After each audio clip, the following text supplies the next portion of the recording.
Here's a question from Jeff Downs.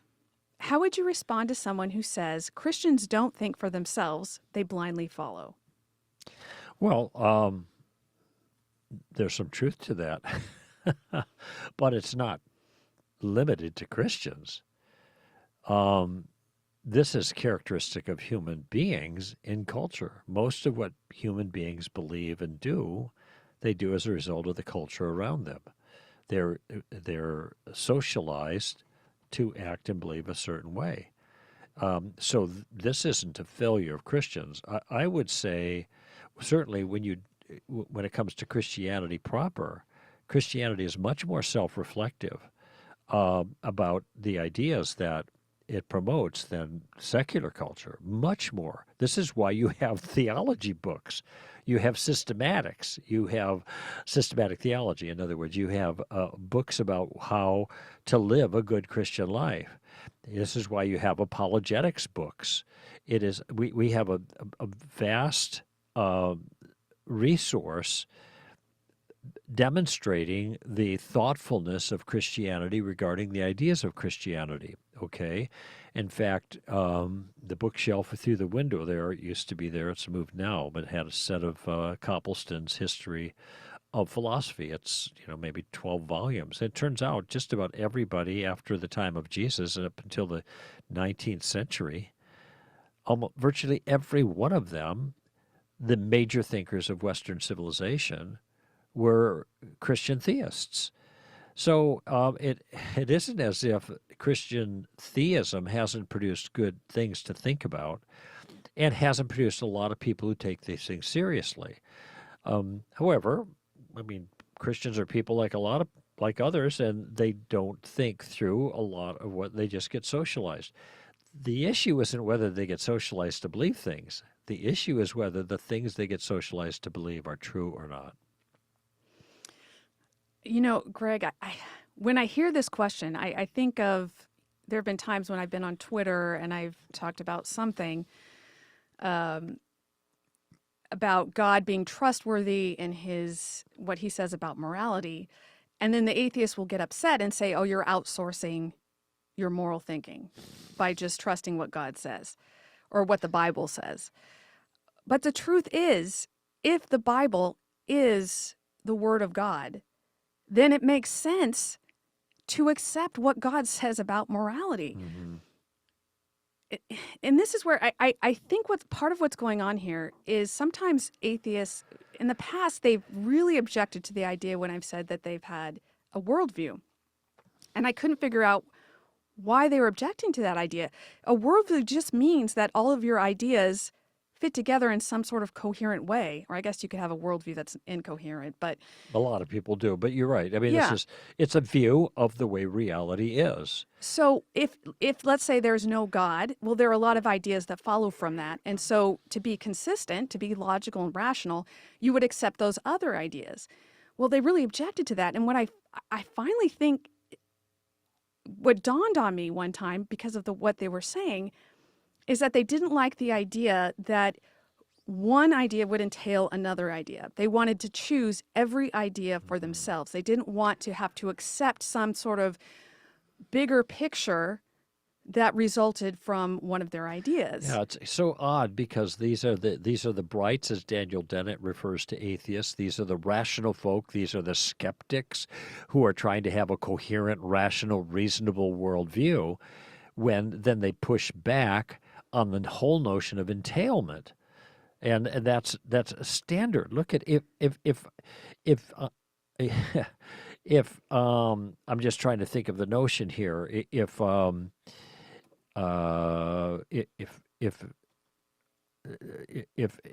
Nancy's taller than Mary and Mary is taller than Beth, then Nancy is taller than Beth. That's an entailment relationship. It's a transitive property. It has a name to it, but that's an entailment. When you say certain things, it entails other things that are native and belong to that thing. That's called reasonable rationality. That's called coherence. If you say, I walk through the front door of my house, what's entailed is that your house has doors.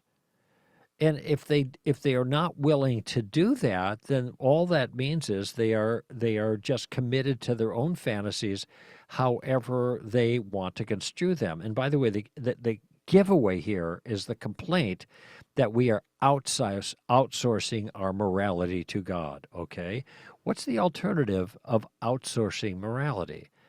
You don't outsource it; you do it yourself. That's relativism. All the failure to outsource is to say, I am an adequate source of my own morality. That's Stalin. That's Mao.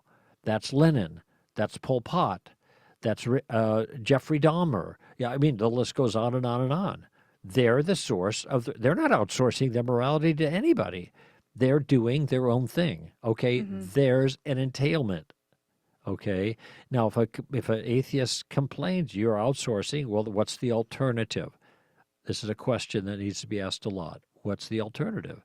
You don't outsource it, then you do your own thing. Okay. You do your thing.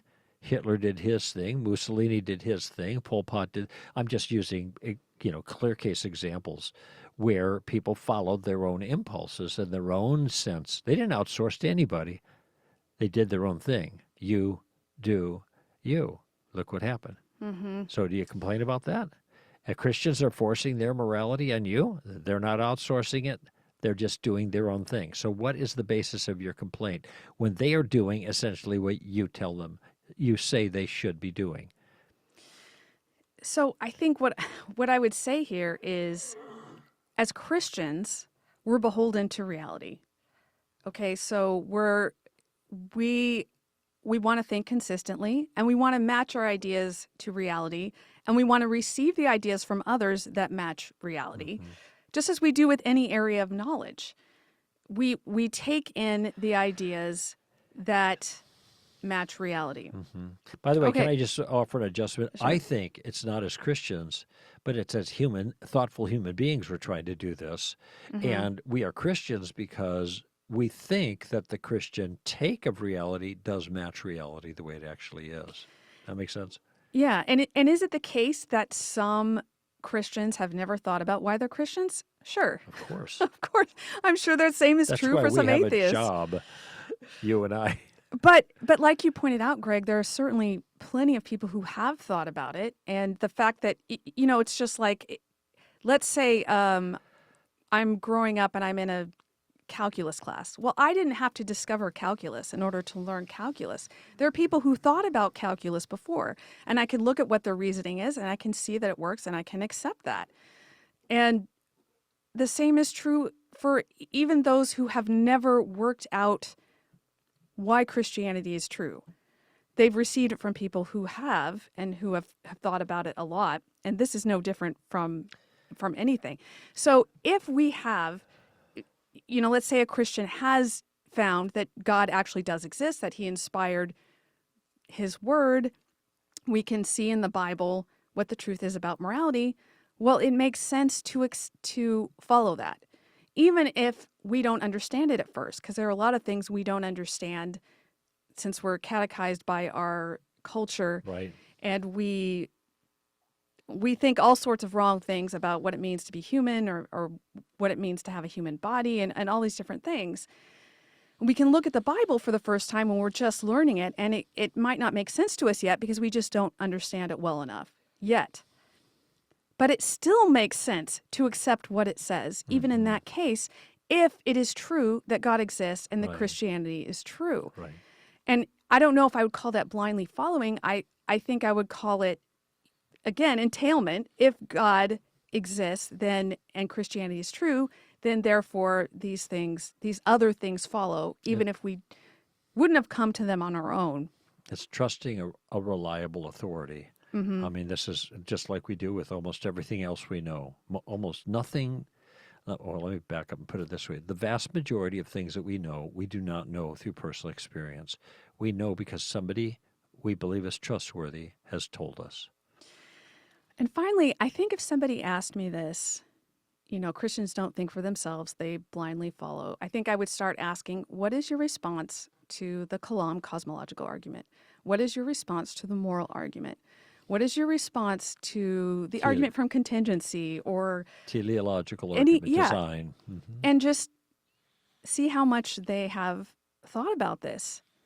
Again, they might find that maybe they haven't thought about it quite as much as they have, that this is just a slogan that they've picked up. It's hard for me to think of a religious view where that has put anything even close to the kind of thought into it that Christianity has put into it. Certainly not. Maybe Judaism, but Islam a little bit more than certainly Hinduism and Buddhism. I mean, these are complex worldviews, but it isn't like they are displayed for us to accept. They are not thought through. They are, in my experience with them, there are a series of assertions about the way the world is. It's not an assessment, it's an assumption that one lives by. Now, the assumption may include complexity to it, but there's no complexity to the analysis or the assessment of it. And that's why people say, I'm a Buddhist because I like Buddhism. I like this idea, or this, or in a very general sense, it makes sense to me. Reincarnation, what goes around comes around. You live through the cycles of life, and one day you'll just disappear into the spiritual ether if you live long enough. If you, of course, not live long enough, but have successful series of reincarnations.